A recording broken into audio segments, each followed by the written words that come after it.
Welcome, everyone. This is What's Left. When I say, hey, hey, what's wrong with you? I wanna turn you back to now just to see you smile. You don't gotta be there, want a bit more.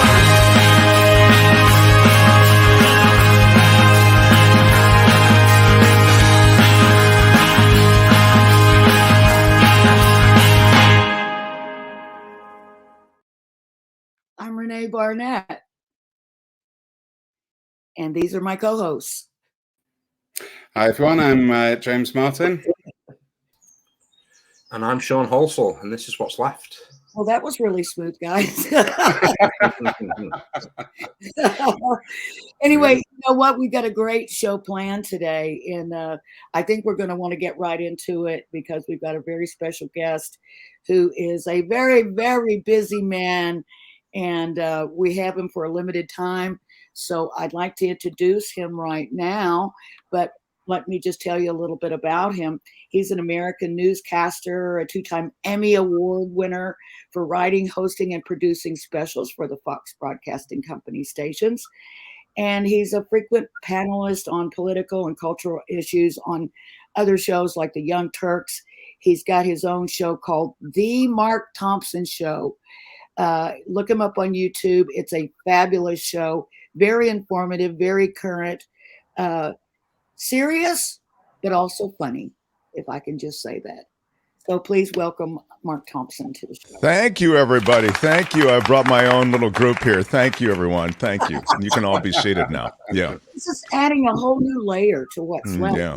Sound effects as well. It's cool to be on with people who are in Europe, let me just say. Overseas is very, it just has a shimmer to it, We're Americans. We never leave our garages. And to be able to speak to people who are like on Greenwich Mean Time. And I mean, it's a very exotic, might be the word, feeling. And I'm very proud to be part of things today. Thank you.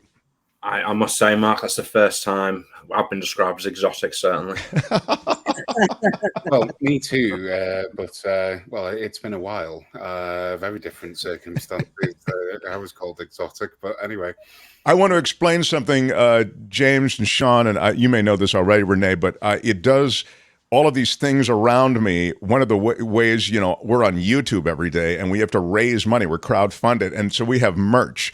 And so the studio is festooned with various merch and other stuff that people can. So I look like I'm coming to you from a department store window, but the reality is that this is the studio. It's just laid out so that people see all the merch and they go, oh, that tote bag, I may want that. So apology / explanation for the surroundings. That's a pretty good idea. Maybe we should do that too. Well, maybe we have. If you go into Redbubble, do a Google search for Redbubble and type in What's Left Radio, we also have some merch. And eventually, I think we'll have a bit of a department store behind us too. Yeah, Sean, I can see a blank space behind you for some What's Left stuff. Well, Sean, apologies in advance for having been, patient zero on this for your wall. But, yeah. As an anti-capitalist, I don't know how I feel about that. But yeah, exactly. If it's any consolation, we don't really make much money. It's kind of a break-even proposition, but it's a fun way to, get the name of the show out there. Anyway, it's great to be here, guys. Thank you. Thank you so much. Yeah, we've got a couple things, we want to talk with you about a couple of major interests of yours, and anything else we can squeeze into the time that we have with you. But, I wanted to talk a little bit about, I know you're heavily into the climate situation, climate change, and also into animal rights. So hopefully we can get some in on both of those subjects. But what I was wondering, just to kick it off, is, aside from this whole thing with, the major energy companies, big oil, which is the term I don't like, but anyway, those kind of things, what is the reason that so many people are able to sit in their homes in, like in Los Angeles in 112 degree weather and say there's no climate change? I mean, just where I'm sitting, I've lived in LA for a long, long time, and the weather is nothing like it was when I got here.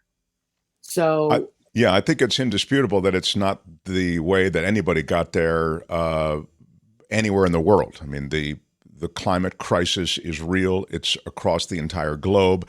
I think you find in America, where we tend to sweep our problems under the rug, you find maybe this happens in other developed countries as well. I mean, it's been hard to sort of drag the other developed countries to some kind of agreement even. So maybe it's not just America, but since I'm an American, I see it firsthand. We sweep our problems under the rug, and I would say that there is now an agreement. Of course, this is the way it goes. The climate is changing. I mean, no one would want to argue about that, but it's been changing since the beginning of time. There are changes all the time with the climate. It's that you libs, you want to shut down, every bit of fossil fuel. You want us to all become vegan and to run electric cars, and electric cars have to run on something, don't they, etc.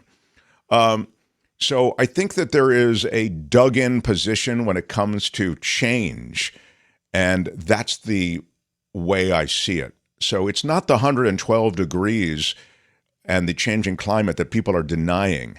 It's the link to humanity and to human behavior that is denied in the face of profit, and also just in the face of, I don't want to change my lifestyle. yeah, I mean, I guess I can understand that, but there's so much just blind denial that it just stupefies me. Well, it's like being given a lung cancer diagnosis and sort of smoking through your X-rays on your chest. I mean, it really is we've been given, it's a death sentence. This is an extinction event, and somehow we have a death grip on lifestyle. This gets down to lifestyle and development. There are ways to live sustainably. There are ways to generate energy. I mean, the way we've generated energy through time has changed, right? I mean, we used to burn fire, which created steam, boiled water, creating steam, etc. We don't do that anymore. We've evolved the ways that we get energy, and we can continue to evolve. We have to live sustainably, and there is a reluctance, and in emerging countries and emerging nations and emerging economies, I think there is a challenge there because they're living so close to the edge. It's very hard to get them to change lifestyle. But in the wealthy countries, and I'm in one now, America, it's inexcusable. It's inexcusable. We can make changes here. Unfortunately, our government is owned by wealthy interests, most of which have to do with energy extraction and fossil fuels.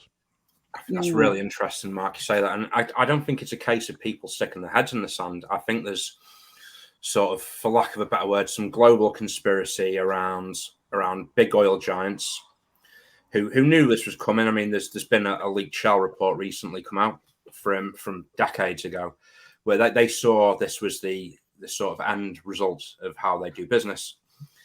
And they've got the claws into politicians and politics across most of the developed world, like you've said there. America certainly is another level to the money in politics there. And I think this is sort of a concerted effort for these companies to influence politics and influence sort of people through these adverts, because we've all seen these adverts now with BP and Shell where they all look green and there's a windmill on a picture, and they're not showing you the actual nature of what they're doing and how they're generating the money, and the sort of lack of vision from them to see we carry on down this path, then there's going to be a few billionaires and no one left on the planet to do the work. Right. And, it's interesting. You make such a good point about the greenwashing that goes on with commercials and these sort of, BP, we care about the environment as much as you do. It's just such utter lunacy when you see the habitats that are defiled by exploration. We've just had another example of it. They okay the drilling in this Willow project here in America, the drilling in pristine habitat. So it's not just the climate crisis, but it's the utter destruction of the planet, habitat by habitat, on the way to destroying the species and the planet, making it unlivable. Well, I have a notion that I wrote a environment reps for trade unionists. It was the UK's certainly the first program for trade unionists to bring this issue amongst others to union attention. And I know, Sean, you've worked with me on this, and I just have a sort of phrase, which is, it's the planet will shake us off. We're a surface nuisance. The planet will shake us off. It's not the Earth that's coming to an end. It's our own species. And I just want to, as an historian, I have to just mention a few things, and just to put things into a bit of perspective for those people watching the show. I took some samples, or I should say others took some samples for a group, just looking at the impact that the Roman Empire had on climate. And what we found from cores taken from Greenland, ice cores from Greenland, is that the amount of carbon increased with the level of industrialization. And then following the collapse of the Roman Empire in the West, there is a brief cooling period. This notion that we've had, this is somehow new, is nonsense. It's been understood for quite some time. It's not some fad. It's nothing like this. But I would just say that there is some hope, maybe, because when I was growing up, certainly the debate occurred long before I was born, was around holes in the ozone layer and the banning of CFCs, chlorofluorocarbons, and all of this, which occurred, and we have seen some repair. Do you think, Mark, there is any optimism or any hope for our species if we can somehow rid ourselves of this?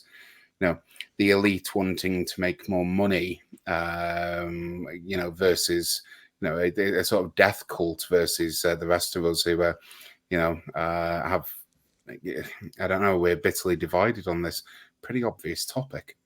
Yeah, that's actually a great way to put it, the death cult, because there is a sense of not only obstinance and deniability about their and just say there in general, kind of those who don't want to do anything about the problem, let me put it that way, to almost aggressively going against those who do want to do something again. It's like it's not enough to sort of just maintain. I have to greenlight other oil leasing. The last administration really was aggressive about this. I'm really disappointed in this administration as well. Here in this country, I'm talking about the Biden administration. I mean, sadly, America leads on a lot of this stuff, so I think it's fair to point to America. But you see this, there were incentives to maintaining the coal industry on the part of the last administration. I mean, it's utter absurd. So there's almost it's like an FU to the environmentalists, the libs. There's a sense of owning the libs here that has now become the smack talking of politics in America.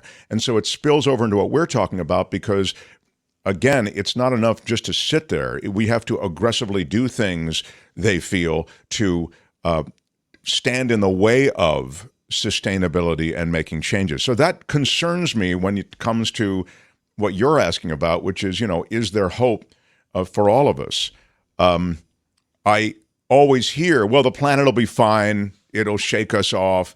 Well, the planet's not fine right now. I get that we may go away, and a lot of other living things are going away now at the hands of our species. Extinctions are occurring every hour. It's insane what's happening. So we may go away, but that doesn't mean the planet's fine. I mean, this is a magnificent, wonderful, unique in many ways place. What had to come together for this wondrous place to exist is so special. And the idea somehow that we can go, well, you know what? I mean, it'll work itself out. We're just gonna while we kill everything. I mean, it's so loathsome a thought process, We are essentially terraforming the planet to a point that, we are in an extinction event that is caused by us. You've just mentioned around coal. This is an issue in the UK, and actually an issue close to my heart, because in my county of Cumbria, Margaret Thatcher shut down the coal mines, and now the Conservative Party has just greenlit another opening of a coal mine in and around the Workington Whitehaven area of West Cumbria. But they haven't explained the absolute critical damage that this is doing to the environment. Instead, it's been dressed up as jobs and jobs and jobs, and and that seems to be the common theme here, which is we can sell it because there'll be some employment for you, ignoring the fact that yes, I totally agree. We're in an extinction period. I suppose the only hope I have to convey myself is if we don't do something aggressively now, it's the future of the planet will be one without any of the life forms and the habitats that we know today. I think that's indisputably true. That's right. And what's sad is the agreement that was made, even the Paris Agreement, unenforceable, and it would appear that the countries that were signatories to that agreement have overshot those promises that they made.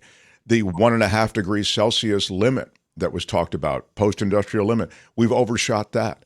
So to your point, I mean, there's not a lot to be encouraged by. I think if I had to be encouraged by something, I suppose we all have to be encouraged by something, I'd look to this generation, this next generation, because they see it as the real crisis of their time. I think the older generation has been the generation, and sadly, they've built institutions that continue to do this, of plundering the planet. And I hope this next generation will be involved in conserving the planet. But that's a hope, and it's a small H on a hope, maybe. I never thought I'd see school kids on strike, for example. So, Sean. No, it's a fantastic point, Mark. And I think, we're looking to politicians to solve the problems where we should be looking to ourselves, not individually, because like myself and James have spoken many times, there's not much that's going to be achieved individually. This needs to be done via a collective, but not a collective of politicians. I think this needs to be a collective movement almost globally. And I know me and James, again, have spoke about this and delivered courses on this, about workers have to lead the way on this. We cannot leave workers behind. We can't have people terrified they're going to lose jobs over this. And instead of looking at opening coal mines and sort of selling that as the way to do it, why don't we look at proper sustainable energy and jobs in that area? Because I think that's where we're missing out. We're not talking about the hope and sort of affluence that this can generate for people and sort of new work and new ways of working and living and stuff. And I think, if we're going to have a real green revolution globally, it needs to be led by working people. I think that's such a great point. And I don't think that's a point that's made enough. I think that working people are sold this job stuff. And I get it. There are real jobs, but the other thing that's going to happen in coal, for example, is that they've completely automated that industry to the point that, you're going to lose that job anyway. And now you're going to lose it. And it's not even, in service of anything good. And of course you can repurpose and reorient and pivot to green energy, and all those people can have jobs, all of them. I mean, there's so many more jobs in green energy than there are in coal. And that's it. Again, in West Cumbria, you've got this selling of 500 jobs, but actually, when you see their own impact analysis, you see this company's analysis on job. What you're actually referring to is 50 and temporary at best, because of this automation and all of this, and be damned with the impact to the local environment, as well as, the other thing is there is this sense in industry that they're not.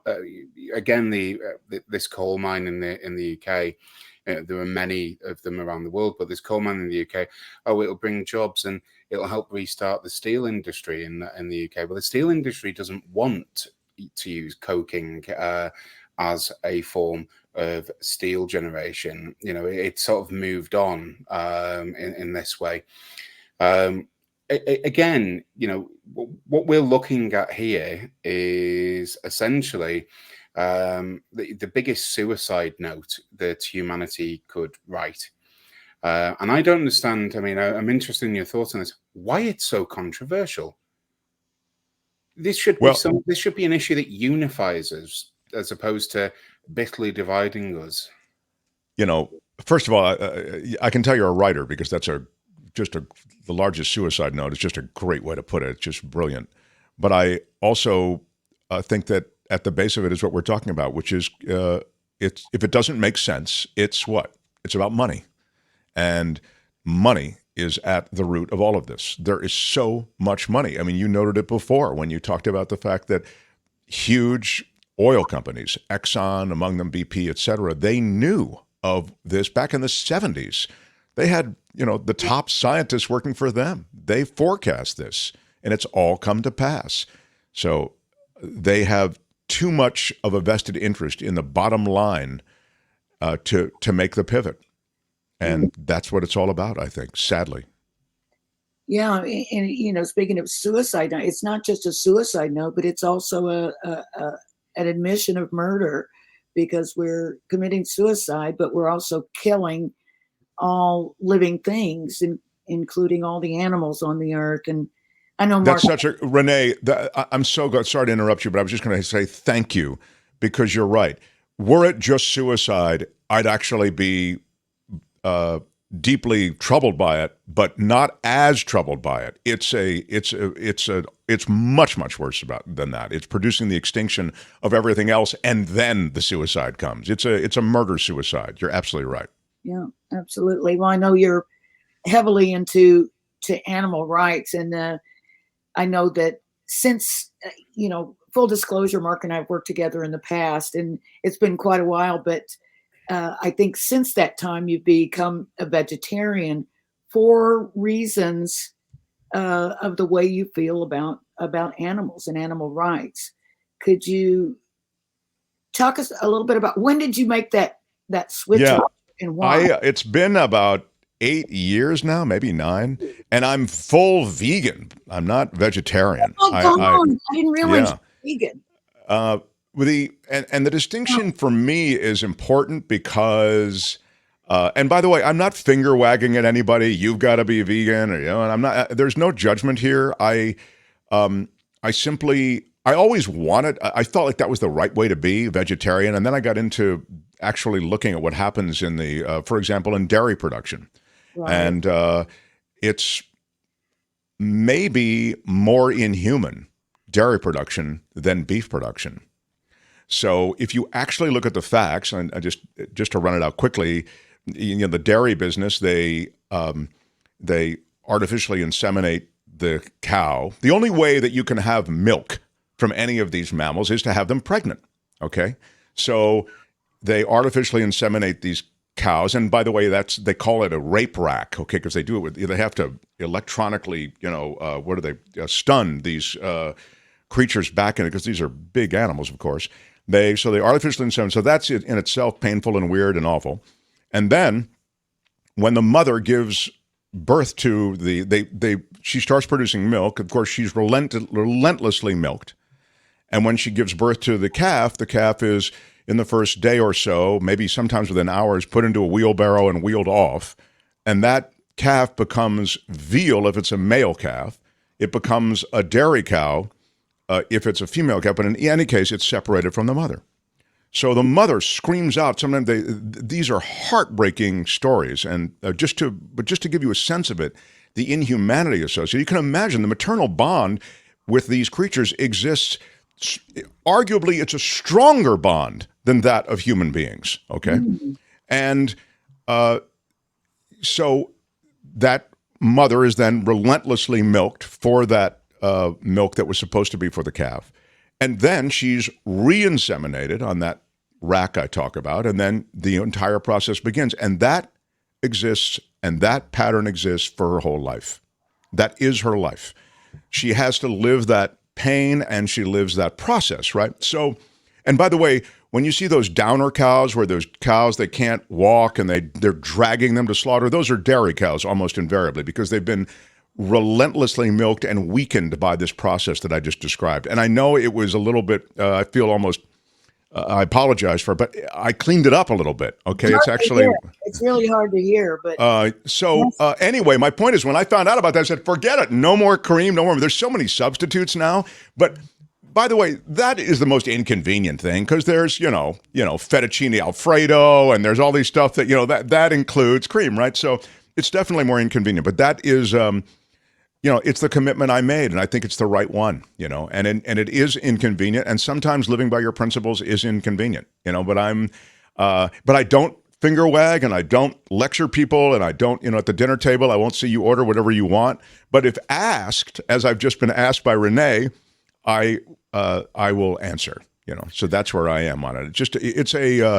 It's a horrible thing that we do, but we're indoctrinated. I mean, think about it, that you're just taught to eat that way. You're just used to it. If you never had a pig, you would view eating pig as gross. The same way you do if I say, well, those are pig's genitals that you're eating and that whatever, you go, oh my God, I don't want to eat pig's genitals. Well, that's because you've been indoctrinated to think that that's bad. If you were only raised on that, you probably go, oh, I can't imagine eating the rest of the pig. So it's kind of bizarro, but that's where I am. And that's and I did it for the reasons that you suggest, because it strikes me as I'm compelled by the humanity of it.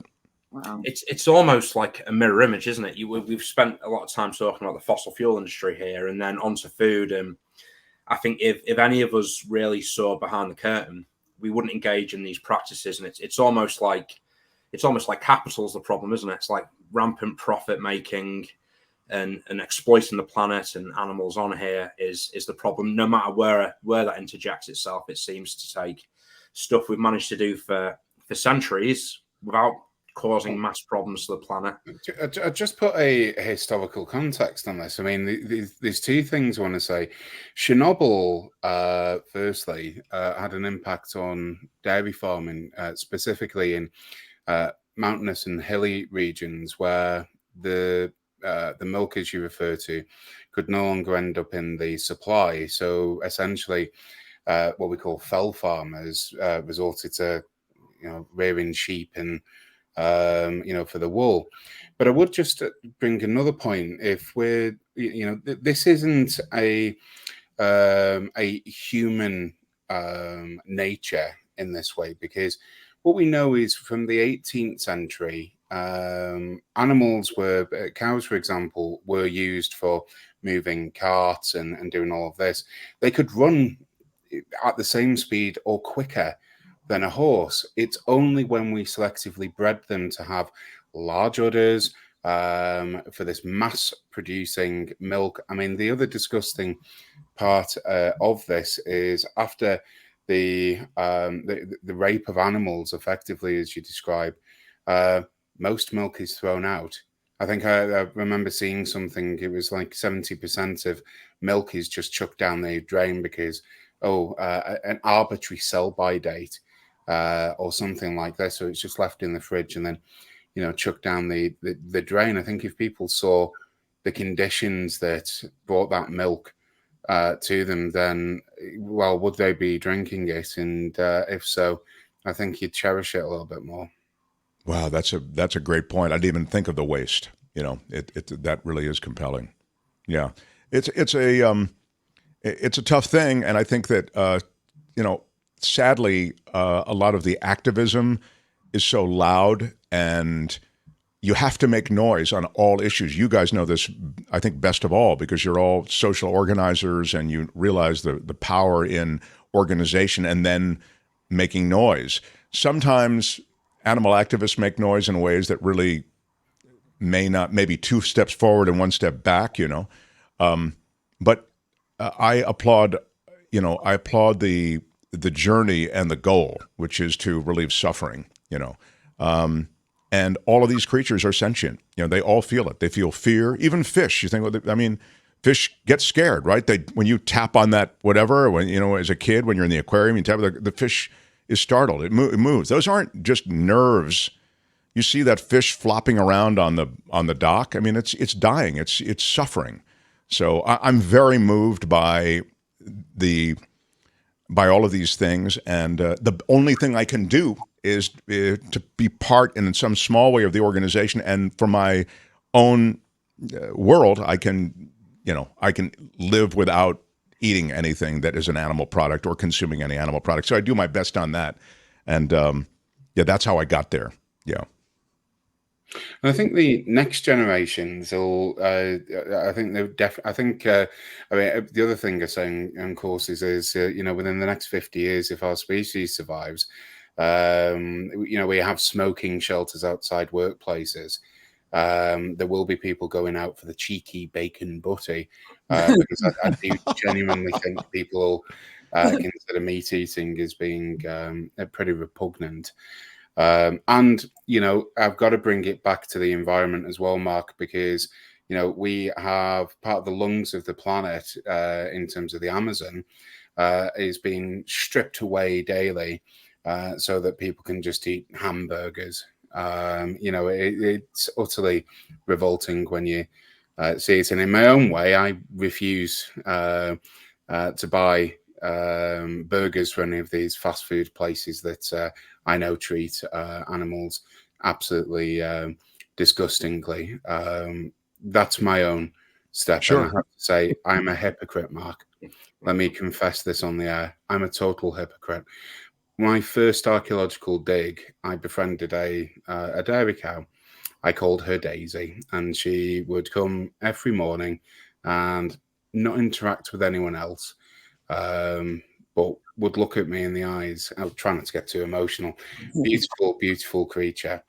And yet I'm still that hypocrite that silences that part of that humanity, that sentience, as you refer to it, because I will buy meat from the shelf because I have that mental block, and I am a hypocrite. And it's hard. I have to say that, we're indoctrinated. I would say, just to be fair, it's in a process coming to the realization, and maybe you first come to the realization and then you take action.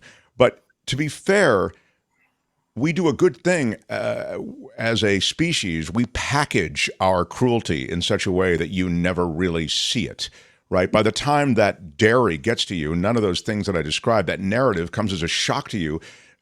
You can be 40 years old and I'm telling you that story. You go, my God, I didn't know that. Yeah. There's no reason you would. They don't advertise the cruelty. They advertise how healthy milk is, even though, the truth may be something quite different. Similarly, yeah. A good percentage of the planet are lactose intolerant. I mean, what you're essentially describing is a form of psychology, which is essentially Stockholm syndrome. Yes. We know about the cruelty, but we've, befriended it so much that we're, complicit within it. Yeah. And it's funny. It's not quite Stockholm syndrome. I guess that's why I'm trying to be fair to you and others. They package that burger so that it doesn't look anything like what it came from. You know what I mean? So that's the magic of it. The cruelty is completely, it's a third person thing, right? And that's why you have to make noise as an animal rights person, because I think it's easy not to know it. I mean, you're raised up. I've always eaten hot dogs. I've always eaten hamburgers. I've always eaten chicken. Chicken. What could be wrong with chicken? I mean, well, it's it's probably the most cruelty treated animal in the world. So anyway, I think that's the part. There's a deliberate disconnect that they put in, so you don't have to see the cruelty. So it's not quite as bad as I see the cruelty, but I've gotten used to it by now. I guess that's what I would say. Again, though, Mark, that's sort of mirrored in so many different industries. I mean, your iPhone or your Samsung turns up and you see that nice shiny phone at the end. You're not seeing the kids in the Congo mining minerals and stuff. I think it's the way we live. Everything's that's packaged, right. And sort of that curtain and veil's put up so you're not uncomfortable with the choices you're making. And it's a struggle to find anything where there is no harm being made to either another person, an animal. Sean, you could forward this even further. In the United States, where they use effective slave labor by prisoners to process the foodstuffs that people eat, there isn't anything about this food or supply chain that it is really pleasant, if we're being honest about it. Well, during the start of the pandemic, you'll remember in this country, America, they had a carve out and they made them emergency workers. There was some kind of the slaughterhouse employees I'm talking about, and there's some sort of official emergency edict. And they did two things: they forced them back to work, and they indemnified those slaughterhouse owners from any kind of damage done to those employees that were forced back into what they knew was this COVID-rich environment. It was a place that they were there'd be no way to avoid getting COVID-19. So it's just what you're saying. It really is a shade worse even. And I'm going to just bring us as well back to what's left. The working class didn't have access to meat really up until after the Second World War. Certainly that's the case in Europe. Most people were eating vegetables because that is literally what all they could afford. So like when you find countries that adopted rationing, that the rich had to then share their meats and all of this, not only do you see a massive height difference between pre and post-war generations, but for the majority of ordinary people in history, the diet has been, I'll be fair, vegetarian, pescatarian. But access to meats is a relatively new phenomenon. And as these countries achieve some wealth, all these developing nations want to be part of the meat consumption crew that they associate with developed countries. That's why meat consumption worldwide is up. I mean, we're having these conversations about but they're saying, no, the now that we've got money, we want to be able to buy meat and put meat on the table. So it's that just is right on the coattails of what you're talking about, James. That again is another interesting point as well, and sort of economics and cheap meat being so cheap and affordable now, and that economic barrier where now we see vegetables and sort of the food that is better for you for a well-balanced diet is often more expensive now, especially when in parts of Europe. So that economic barrier to people making the right choice and moving away from that and a more sort of sustainable way of living, more and more barriers are being put up. And I just wonder how we get over that. And again, it's another problem for certainly working class people. I mean, the subsidies that exist in this country, America, for big oil, right, huge tax breaks, and for big ag, all of the meat production, dairy production, all the rest, the chicken production. These are fish, both farm fish and the fishermen that are generically fisher people that go out. I mean, that's all subsidized. And similarly, the answer may be to live sustainably, we may have to subsidize some of the alternatives. So it's not a pure market. Already it's not a pure market. Why don't some of those subsidies exist for that which you're talking about, which is, growing more vegetables and making vegetables a part of more diets in the future? Mark, I made a point to Renee just a few weeks ago, and not wishing to offend anyone, but Americans tend to eat meat to the extent that you'd think there was a universal health system. That's so well said. It's so well said. The health system offends me. Yeah. I was Mark. I was just recently over in France. James lives in France, and just recently over there spending some time, and had an accident. Tripped over this big bollard in the street and smashed my face on the pavement. And the paramedics came, and I was saying to them, I have health insurance, and I said, who do I need to pay? And they go, what's the most American thing you can say? Right? Yeah, who do I need to pay? It's free. It's France. And I went like, oh my God, that's right. But they were ready to take me to the hospital and everything, and it would have all been absolutely free. And it was just baffling. It's shameful that we make you pay for everything in America. We make you pay for healthcare. We make you pay for education. It's a brutal system, and it's not a free market. I always get, well, it's the free market. No, but it's not.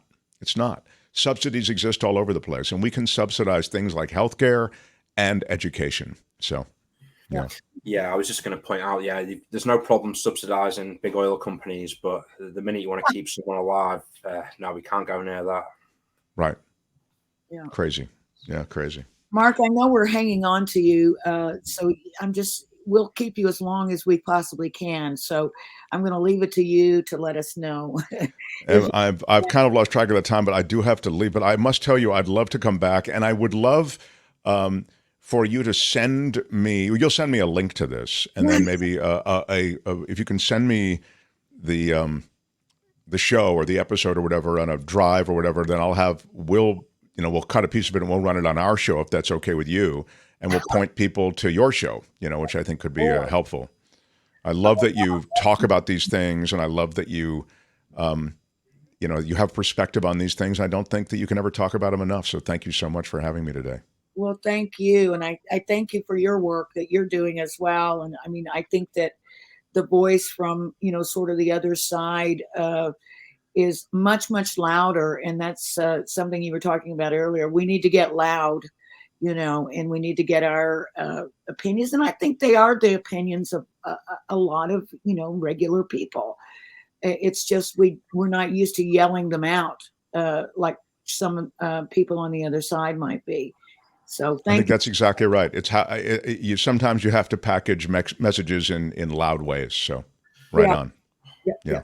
Absolutely. Thank you, Mark. It's been an absolute pleasure. Yeah. Enjoyed it, Sean, James, Renee. Thank you. I'll everybody. Oh, there you go. Thank you very much. Bye, guys. You must bring yourself when you come back. Bye, Mark. Thank you again. Thanks, Mark. Bye-bye. See you, Mark. All right.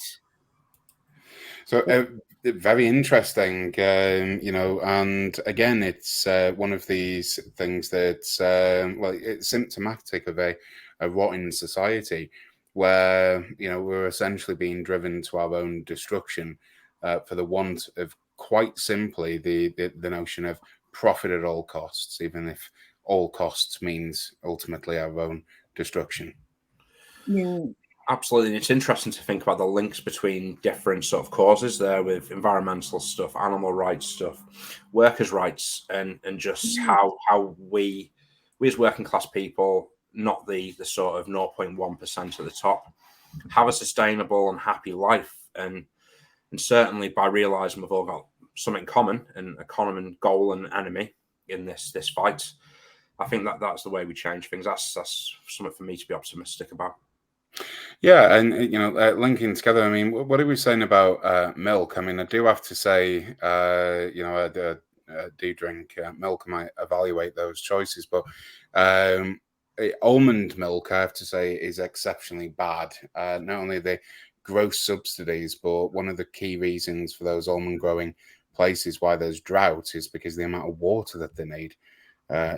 So we need to have an honest reflection about, if we're going to have milk in coffee and tea, what is it that's sustainable? Because I know in California, where water scarcity, is all on everybody's minds, as it is in Southern Europe, etc. The amount of almond farms that are out there, I'm not to say shut them down, make people unemployed, but transition quickly onto something that's less water intensive. I think even more obscene than that in California is the fact you've got golf courses there. I mean, at least with almond farms, you end up with an almond. With a golf course, you end up with billionaires making deals while wandering around a field. That's the obscene thing to me. The amount of water used to keep a part of the desert green. So people knock a little ball around. Yeah, it's true. It's true. But Sean, you made a good point. It's interesting how all these subjects that we're talking about do intersect, and it's really part and parcel of the same thing. It's sustainability, it's fairness and equality, and it's protecting those that can't protect themselves. So it's almost like there's a problem in the system, isn't there? Almost. Just almost. And I had this in mind when writing, as we discussed before, this course. Of course, it's all interlinked. What we're talking about is our survival, the way that we do things. And the first thing that frightens, I think that, frightened people are less likely to unify for their own benefit because they're frightened of what little they have to lose. And the first thing that we've seen it with the Just Stop Oil, for sprinkling orange powder around, or doing whatever. They're raising an issue that's essentially saying we are dying. The planet is, or the species are doomed. Who don't have a say in what we're doing. I'm a firm advocate for human rights. I think it's the Republic of Ecuador that gives all bar 5 species human rights, which I think is a healthy way of, it's certainly a beginning. But we have protesters who inconvenience you because you're in traffic, or inconvenience you because the train's delayed. The inconvenience for you is you're not going to be able to drink water or, feed yourself. You're hurtling towards destruction for want of, you were stuck in traffic, or interrupted a sporting event. Is that the issue? It's funny, we see the same exact attack lines against working people when they withdraw the labour. It's why are you train striking on the day of this sporting event or that? Why are you blocking the road when you're doing this protest? It's almost like they don't want working people raising the voice at any time, regardless of the issue. Yeah, this is the reason I call it it's a death cult. The empty pursuit for more is not for ordinary people to share in the bounties of their labour, but the more that I'm talking about is so that a handful of essentially business criminals, effectively, so they can laugh to the bank, with their, as you say, I'm not suggesting every person that's interested in golf is a business criminal, but I'd suggest that mostly. You've got things like golf courses, and then these revolting high-rise concrete jungles, and of course we know that concrete retains heat, exacerbating the issue. And for those deniers out there, well, just put my views aside. Just think of it like that. Wouldn't you rather admit that there is something changing in the climate? Because here's the choice. If you want us all to believe that it's all a hoax, there's a good chance we'll all end up dead. But if you at least concede that we might be right, that the climate is changing against our favour and it is spurned on by human activity, there might be a chance you survive. It's not really a choice. If you find out it's a hoax, at least you'll still be alive, Yeah. But, it's such a simple, easy decision to make on which way you're going to go on it. If there's one iota of chance that we're destroying ourselves, why would you not, be on the side that's doing everything they can to change that, to preserve the planet? And it's certainly not going to hurt anything if you work toward, sustainable energy and other things to improve life on this planet. We're still going to benefit from that, Change is hard and it's expensive, but fortunately, we've got quite a few billionaires now that weren't billionaires 20, 30 years ago. Maybe we should just take some of their resources. I think so. But, also the interesting thing is, and maybe you guys have an opinion on this, is to me, in some ways, it seems like the, Putin's horrible attack on Ukraine and that whole energy situation, it seems like that may be at least causing some action on the sustainable energy area, because we see like, oh, wait a minute, so many people were dependent on that. And if it could just be taken away, we need to find other ways to manage that. Well, it certainly prompted European governments to do a little bit more. But what they've not done is taken the lesson of weaning off gas. They've, now you've got container ships from Canada and elsewhere. And yes, there is a move, certainly in France, for increasing solar energy. But, that's, how can I put it?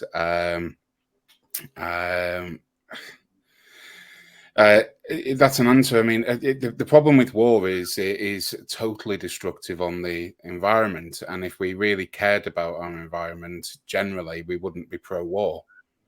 But maybe that's something that's, in human nature, maybe conflict is part of it. I'd suggest probably not, because most people I've ever met have never, wanted war, to be honest with you. Again, seems to be a preserve for the rich. It seems very primitive. It really does. Basically throwing human bodies at the situation. It's like, well, ridiculous. In the UK, you have, there's not one river in England and Wales that hasn't had raw sewage dumped within it. Yeah. And you have these sort of moneyed people going, oh, I can't swim in a river, and all of that. All right, well, what about all of the other creatures that are in the river who perhaps don't want you swimming around anyway? But what about them? We're pumping toxins and sewage, all because some water company, a monopoly, essentially, wants to make more money for their shareholders. This isn't sustainable. It's as simple as this. The death cult, I'll say it, is capital. Our empty pursuit for more, our addiction to money is killing us. Most addictions do. We need to look in the mirror and sort of realize what the problem is and figure out another system. Just say this before, drone on too much. I keep on referring to this, that where are the philosophers today? Where are the people who give us, rightly or wrongly, whatever, just some different vision of the future or interpretation of the past? We don't think philosophy, for example, has any bearing in society. It's a wasted time. Well, it's not, because at the minute, we're in a holding pattern of our own destruction without any real vision of the future. Have money that expires if you want money. If you're so obsessed with it, have money that can't be hoarded. That would be at least a step in the right direction. Yeah, and I mean the disparity in wealth is just, especially here in the United States, is just absolutely ridiculous. And I don't understand why people continue to vote on issues in a way that keeps that gap just as wide as it can possibly be. Well, there was one time, Renee, that the British Empire was called the richest empire on the planet, and we're living a time where it's debatable between China and the US. Yeah, again, that sort of marker of the United States is the richest country on the planet. It's not. It's the poorest, just with a lot, with a handful of rich people in it. That's right. That's right. Absolutely. I thought about that, and I thought, we are often referred to that way, that America is, the wealthiest country, but it's not. It's only a few people that are super wealthy, and the rest of us just have to eat it. It's ridiculous. But I don't know. I don't know if it's just me as I get older or whether people come to this, but I know that certainly my attitude toward maybe capitalism has changed, over the years. My idea of what success is has changed. I can remember a time when, it was my fondest wish to drive a Rolls Royce, and, which at the time was, they still are super expensive. But now I couldn't care less about things like that. What I care about is my car going to provide me adequate transportation to where I need to go? And does it not look like a complete wreck going down the street? But the things that used to be important to me now seems so selfish and so silly.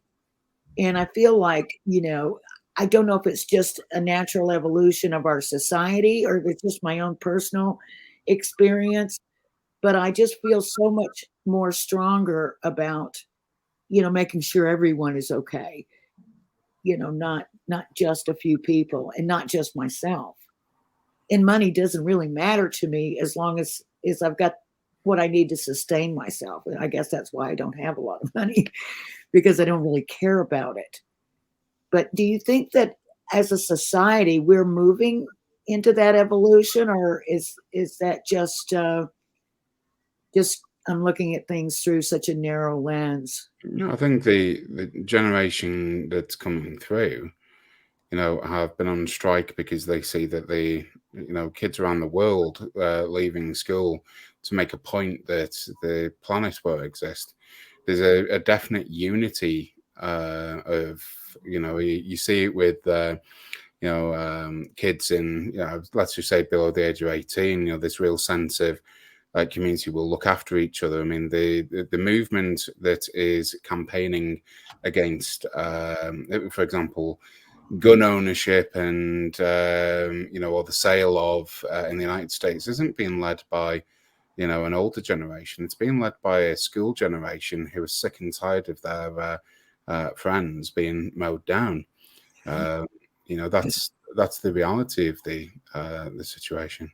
I think as well, the basic principle is you leave a better world than you came into for your kids and grandkids. And I think our generation and those that come after have been the first sort of ones who have been failed with that. Yeah. We see it in this country with Thatcher, in the United States with Reagan, this idea that there's no society, everyone for themselves, rampant individualism.